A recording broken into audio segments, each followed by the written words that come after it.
दूसरा अध्याय है, श्लोक नंबर है 64,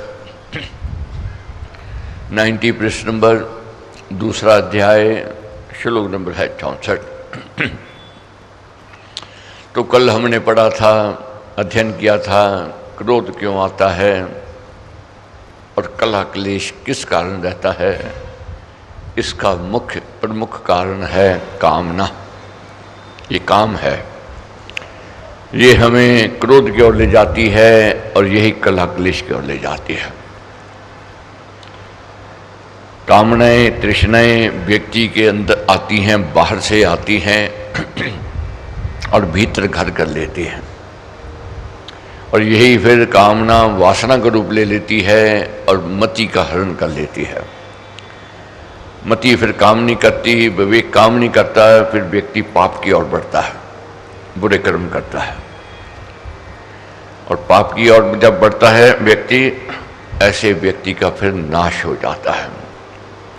तो इसलिए प्रभु कहते हैं कि इस प्रकार गलत पथ पर चलकर आत्मा का प्राणी पतन करता है और गिरावट करता है।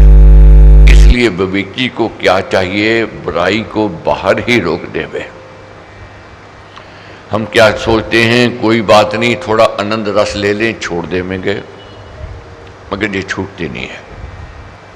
फिर अपना अंदर भीतर घर बना लेती है, स्थान बना लेती है, और ये सूक्ष्म जो बीज है एक न एक दिन विशाल वृक्ष बन जाता है। तो बुराई को छोटा नहीं समझना है, शत्रु को समाज छोटा नहीं, कमजोर नहीं समझना है। छोटा सा जो शत्रु है, मच्छर देखो देखने में कितना छोटा है, व्यक्ति क्या कहे कि मेरा ये क्या कर लेगा, मगर वही मच्छर जो है डेंगू बुखार कर सकता है, मलेरिया बुखार कर सकता है और मौत का कारण बन सकता है। इसी प्रकार ये बुराई है, इसको कमजोर नहीं समझना है, तुच्छ नहीं समझना है। ये जब अंदर भीतर आती है तो ये अपने पैर पसार लेती है, फिर व्यक्ति को गिरावट की ओर ले जाती है। अब आगे जानना है, समझना है, कौन व्यक्ति इससे कैसे बच सकता है। परंतु अपने आत्मा अथवा मन को स्वाधीन रखने वाला जन, आत्मा और मन को अपने कंट्रोल में रखने वाला जन, राग द्वेष से रहित अपने वश में की हुई इंद्रियों द्वारा विषयों में विचरता हुआ भी प्रसन्नता को प्राप्त करता है। उसको कैसे विचरे ये बताया है। वह आत्मज्ञानी उचित विषयों का उपभोग करके भी प्रसन्न रहता है। उसमें तृष्णा और क्रोध आदि दोष उत्पन्न नहीं होते। उसका आत्मा अज्ञान के अंधकार से विमल बना रहता है। जैसे साधारण सी बात है, एक मोबाइल है या कंप्यूटर है या इंटरनेट है, एक व्यक्ति उसका सदुपयोग कर रहा है, उसका लाभ उठा रहा है, इस्तेमाल वो भी कर रहा है, और दूसरा व्यक्ति भी इस्तेमाल कर रहा है मगर उसका दुरुपयोग कर रहा है। और दुरुपयोग कर रहा है, उसके फिर जब दुरुपयोग करेगा उसके मन में छल कपट द्रोह बढ़ता जाएगा, वह पाप की ओर बढ़ेगा, अपराध की ओर बढ़ेगा। मगर जिसने अपनी इंद्रियां अपने वश में कर ली है, अपनी आत्मा अपने वश में, कंट्रोल में है, वह व्यक्ति उचित विषयों का भोग उपभोग करता है मगर उसमें लिप्त नहीं होता है। अब कार है, गाड़ी है, एक गाड़ी का इस्तेमाल कर रहा है अपने काम धंधे के लिए, वह उसका सदुपयोग कर रहा है। वही गाड़ी का इस्तेमाल कर रहा है सैर सपाटे के लिए, मौज मस्ती के लिए, छल करने के लिए, बुरे काम करने के लिए, वह उसका दुरुपयोग कर रहा है। यही ज्ञान है। पढ़ता लिखता है एक व्यक्ति और पढ़ लिख करके उस पढ़ाई को, उस ज्ञान को, उसका सदुपयोग कर रहा है, और वही ज्ञान को प्राप्त करके छल करने वाला वह ठगी में उसका प्रयोग करता है। इसलिए जो भगवत भक्त है, जिसने अपनी इंद्रियों को वश में कर लिया है, वह व्यक्ति संसार में विचरता हुआ भी वैरागी है। तो इसलिए अपनी इंद्रियों को वश में करना है। इंद्रियों में वश में कौन कर सकता है? वह केवल भगवत भक्त कर सकता है, आस्था वाला विश्वासी व्यक्ति। क्या कहते हैं? वह आत्मज्ञानी उचित विषयों का उपभोग करके भी प्रसन्नचित रहता है, उसमें तृष्णा और क्रोध आदि दोष उत्पन्न नहीं होते। उसका आत्मा अज्ञान के अधिकार से ऊपर विमल बना रहता है। उसका आत्मा अंधकार से ऊपर विमल शुद्ध रहता है। ऐसी प्रसन्नता के होने पर उस आत्मज्ञानी के सर्व दुखों का नाश हो जाता है। ये बहुत ध्यान से चिंतन करने वाला, अध्ययन करने वाले प्रसंग जा रहे हैं पढ़ने। ये एक सफलता की कुंजी है। कौन सी ऐसी शक्ति है हमें दिन रात उदास रखती है, निराश रखती है, हताश रखती है? ये कौन, क्या कारण है? ये आगे हम अध्ययन करेंगे। उदासी का, निराशा का, भय का क्या कारण है? कैसे इससे मुक्त होना है? कैसे प्रसन्नचित होना है? ऐसी प्रसन्नता के होने पर उस आत्मज्ञानी के सर्व दुखों का नाश हो जाता है। प्रसन्न जन की बुद्धि तुरंत सुस्थिर हो जाती है। जो व्यक्ति प्रसन्नचित होवेगा उसकी बुद्धि स्थिर होवेगी। जो उदास, निराश, हताश रहेगा उसकी बुद्धि कभी स्थिर नहीं रहेगी, अस्थिर रहेगी। प्रसन्नता की ओर बढ़ना है। क्या जो मिला है वह मालिक की प्रसादी समझ लेनी है। आज क्या स्थिति है? जो मिला है कम लगता है और जो नहीं मिला है उसका रोना रहता है। बहुत ऐसे मिलते हैं अपनी किस्मत को कोसते रहते हैं। इस परिवार में कहाँ मैंने जन्म ले लिया, ये मेरे को कैसा पति मिल गया, ये कैसी पत्नी मिल गई, ये कैसा भाई मिल गया, किस देश में मैंने जन्म ले लिया। कोई अच्छे देश में मेरा जन्म होता वह कभी सुखी नहीं हो सकता है। वह उदास, हताश, निराश ही रहेगा। उसके पास कितने सुख के साधन आ जाएं मगर सुख का अभाव रहेगा। वह कोसता रहेगा अपनी किस्मत को।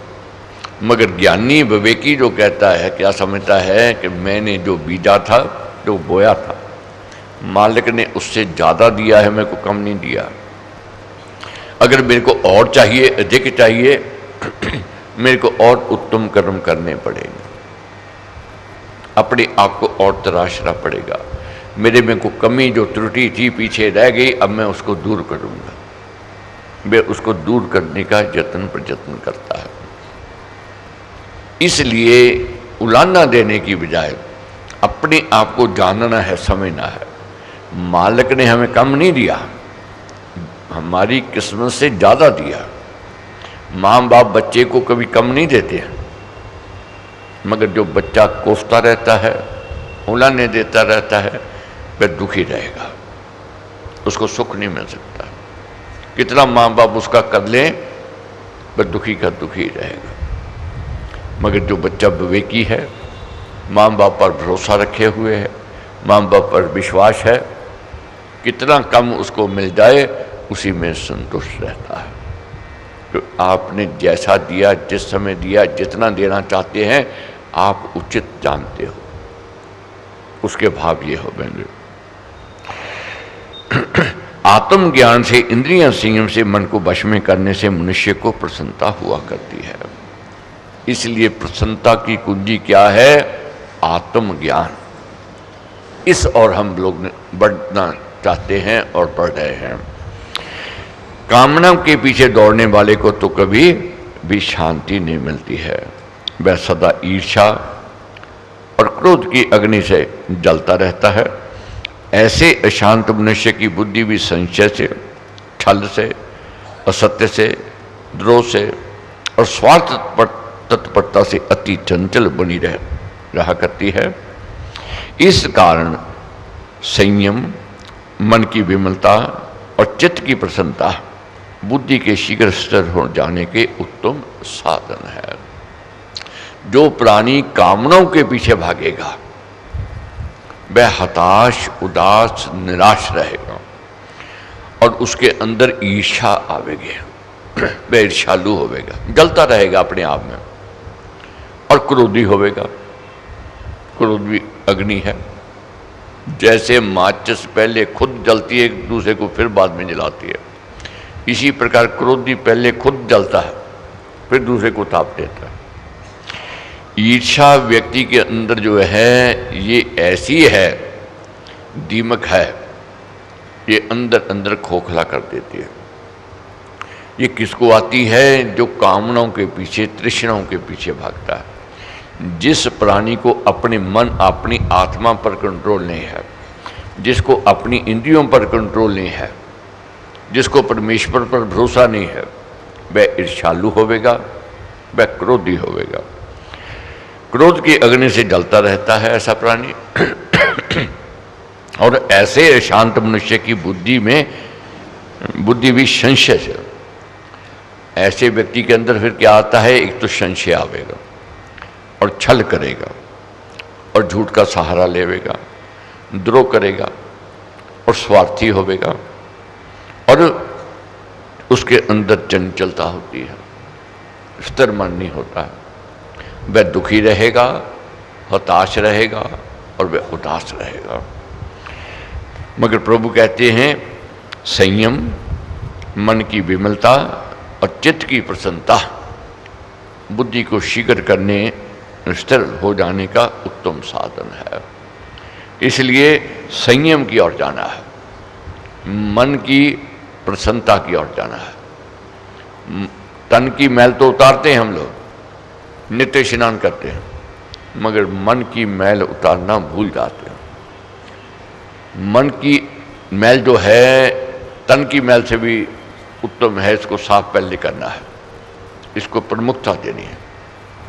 मन की मैल बुराई की ओर ले जावेगी, गिरावट की ओर ले जावेगी। इसी प्रकार धन की पवित्रता भी है, आगे वर्णन आवेगा, फिर बाद में पढ़ेंगे।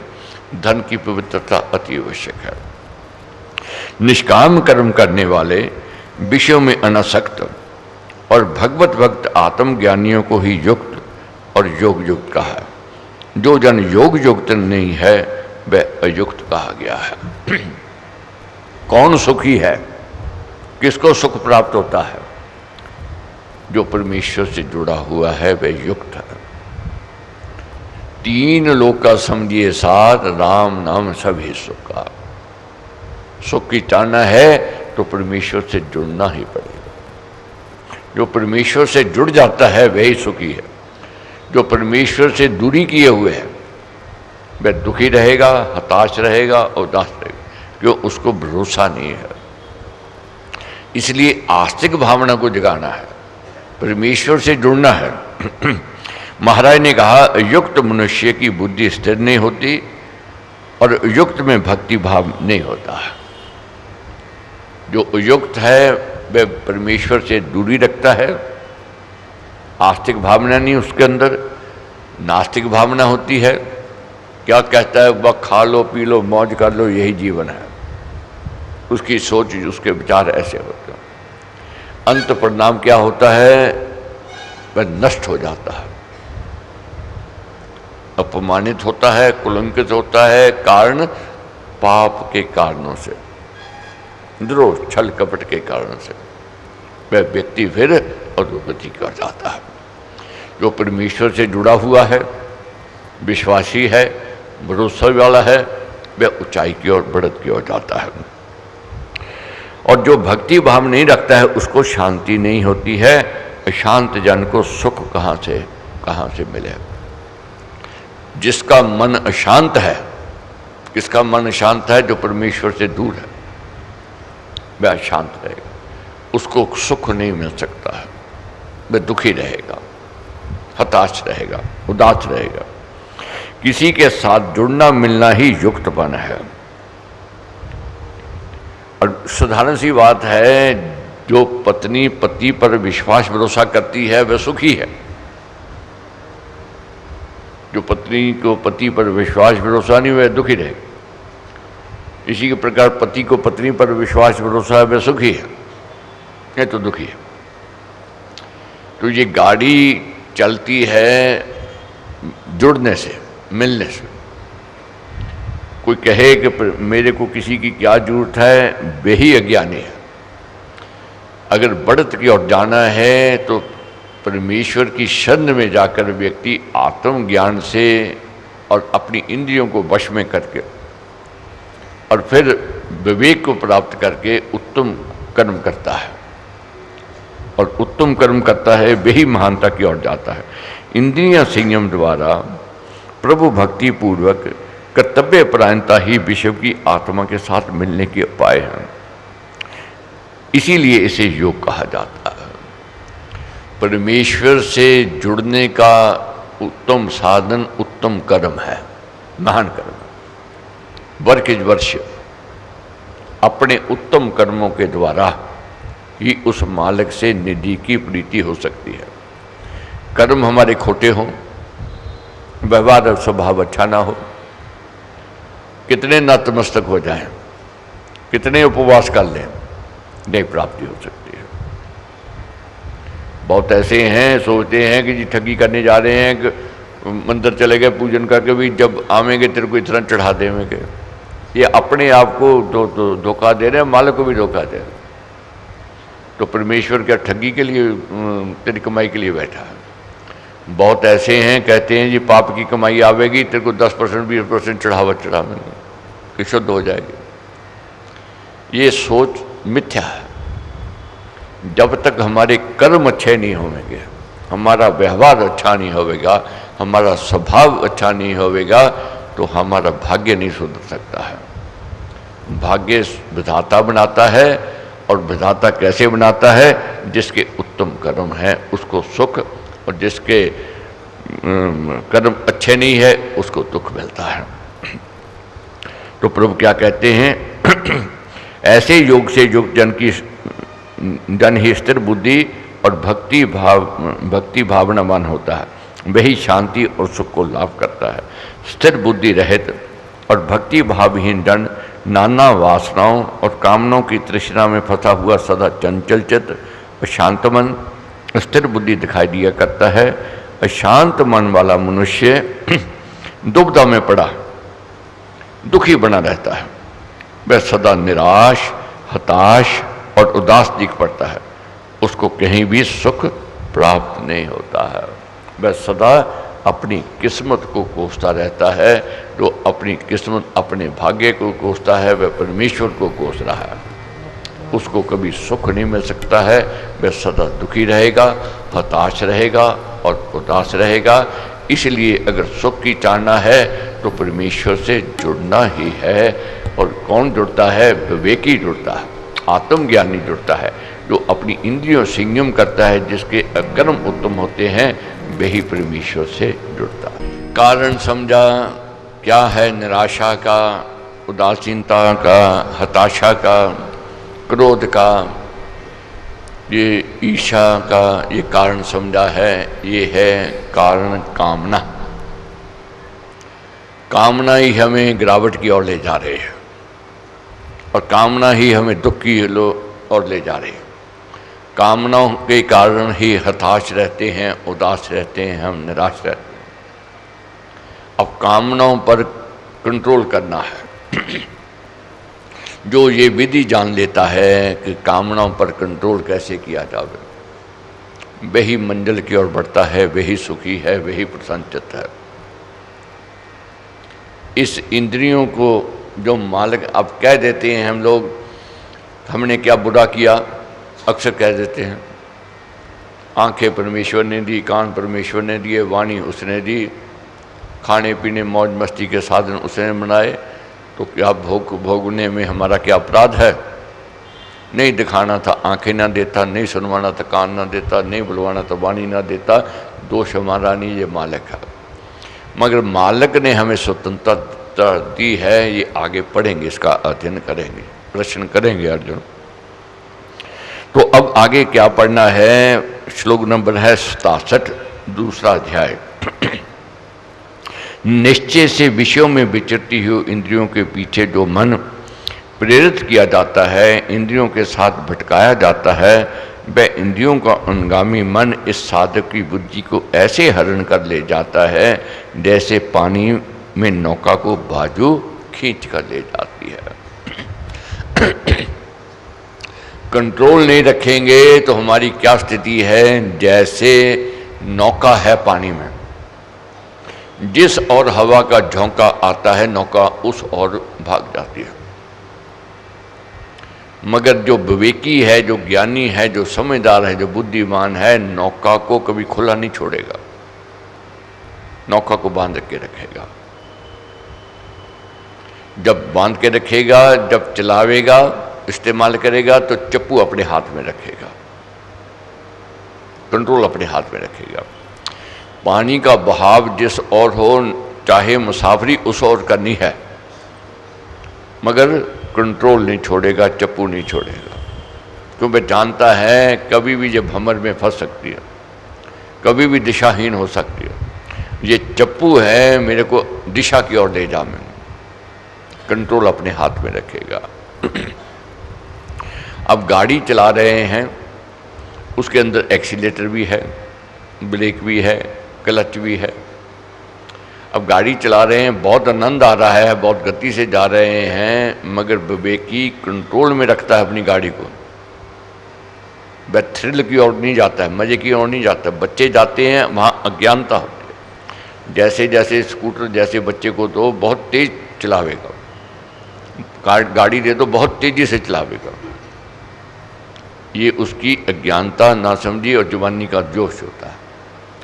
मगर जैसे जैसे बोध होता है, ज्ञान होता है, विवेक बढ़ता है, वाहन वही, व्यक्ति वही, जगह स्थान वही, अब उसको अपने कंट्रोल में रखकर गाड़ी को चलावेगा। क्यों? उसको पता है, अब समझ आ गए कि जहाँ गाड़ी मेरे हाथ से निकली एक्सीडेंट होवेगा या मौत का कारण बन जाएगा।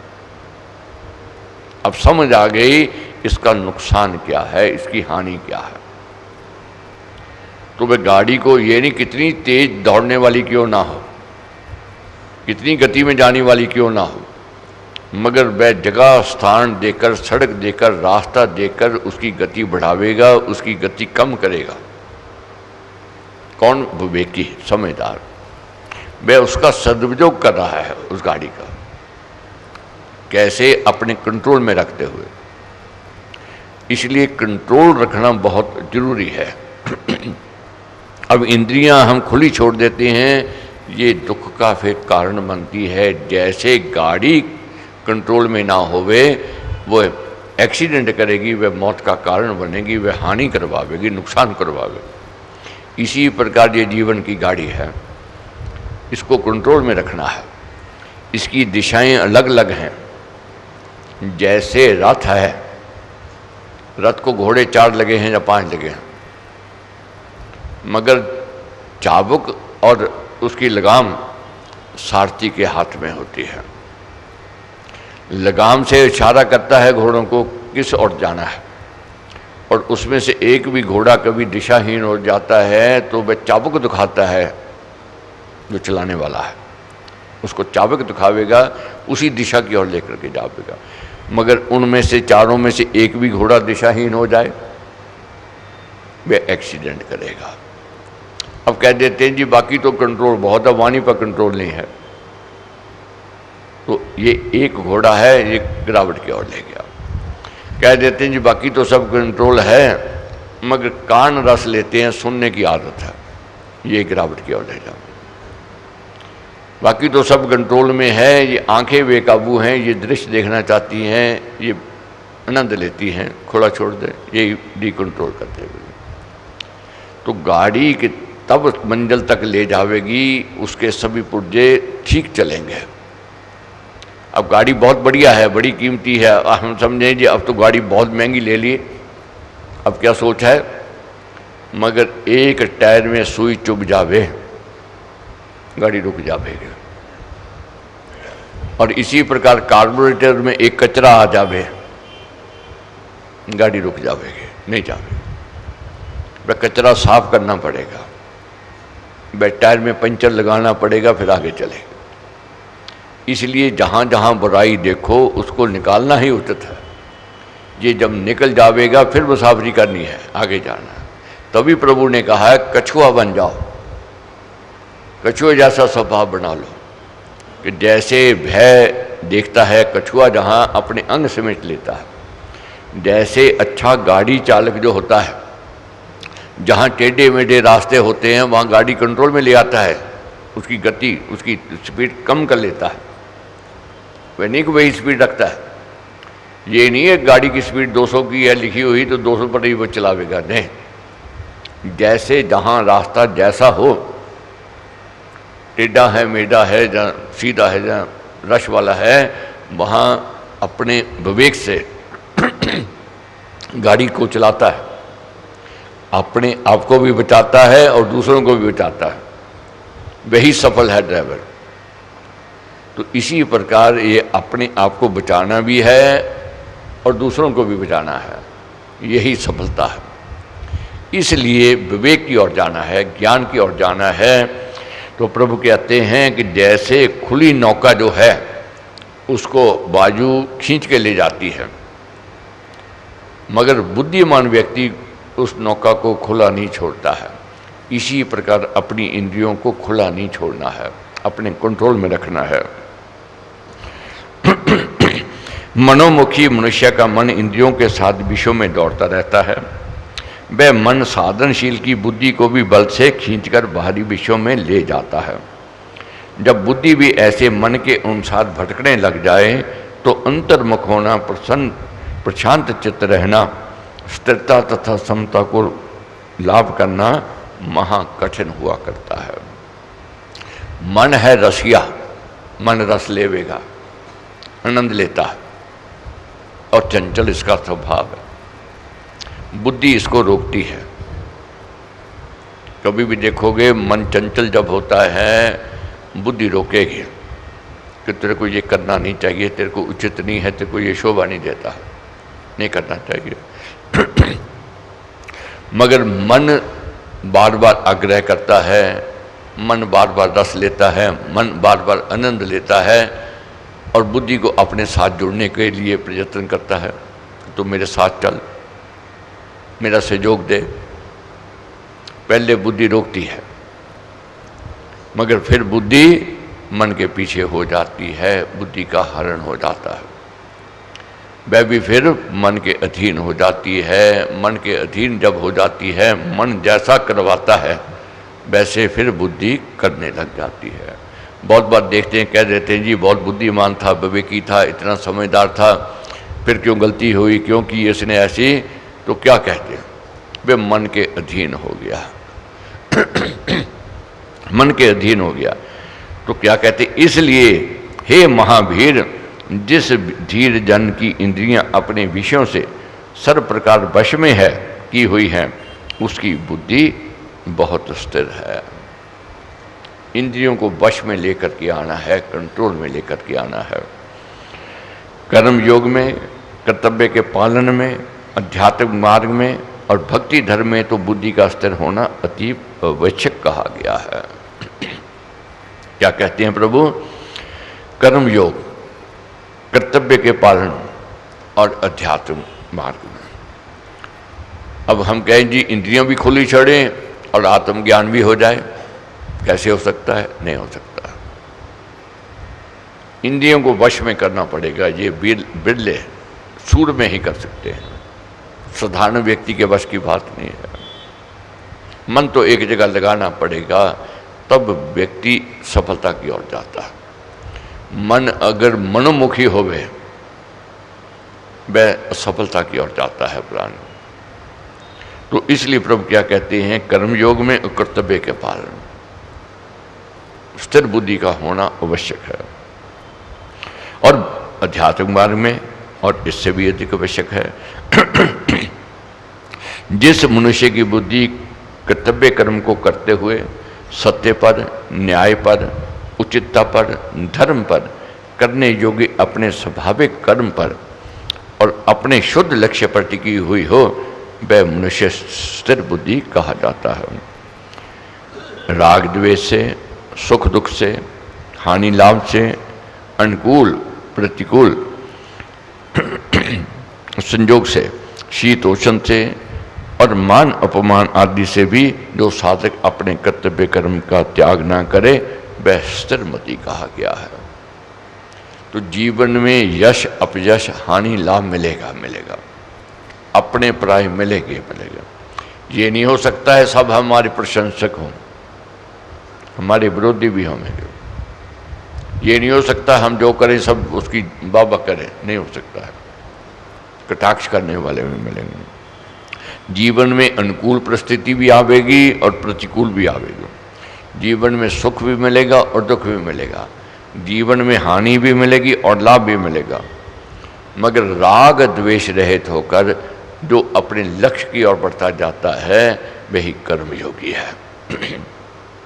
ऐसे साधक के लिए सम रहना, द्वंद्वों का सहना और इंद्रियों का संयम और मन की विमलता, मन का वशीकार बहुत ही उपयोगी साधन है। इसी से स्थिर बुद्धि मनुष्य पहचाना जाता है। मन को एक जगह लगाने से ही लक्ष्य, मन को कंट्रोल में करने से ही लक्ष्य मिलता है, नहीं भटकता रहता है। सब संसारिक प्राणियों की जो रात है उसमें सेमी जन जागता है। जिस अवस्था में अन्य प्राणी जागते हैं वह अवस्था तत्वदर्शी मुनि की रात है, वह उसमें सोता है। अब रात और दिन दोनों में कोई अंतर नहीं है। वही रात सबके लिए है, वही दिन सबके लिए है। मगर जो व्यक्ति कर्मयोगी है, आस्तिक भावना वाला है, स्थिरमति वाला है, वह बुरे कर्मों में सोएगा, उसको कोई लेना देना नहीं है।